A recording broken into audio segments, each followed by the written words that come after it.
وما صدي بوليو تعال قيبتدي لباد waxaa ku soo biiray abwaan nuur abduqaadir daahir kana soo jawaab dhankaayo galihi geesiyaashiyo galkaayo una jawaab abwaanadan ifraax abdi cali kuna dhahay jawaabtii aan ka bixiyaad kayso burju u yeelo balaargan ku bayaanshe habaqin adiga u bareere silsiladan waxay noo ahaa doontaa tixane waa soo saaristii anigoo abwaan saciid dhimbil baladida abwaanka iyo jawaabtii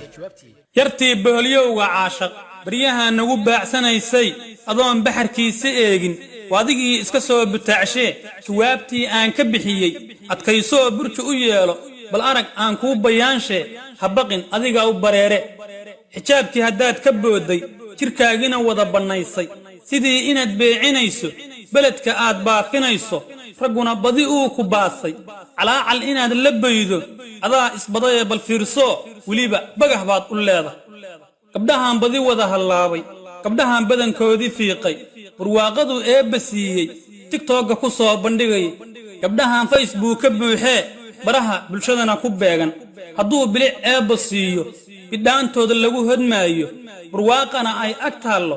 raggaas kale ha u bogaaye aniga hoy iga bas weeye diinteenna yartaan ka bayrin sharciga aan baal maraynin xumaantana beegsanaynin inaan beeraha jacaylka dalxiis booqasho ku geeyo markaan ubax baal casiiyo dabeed sheekada bilowno inaan bara wada yagleelno biniyo beyd wada degayno anaa beerka u garaacdo waliba ballan qaadayee iskeen barxaddaan balhuunno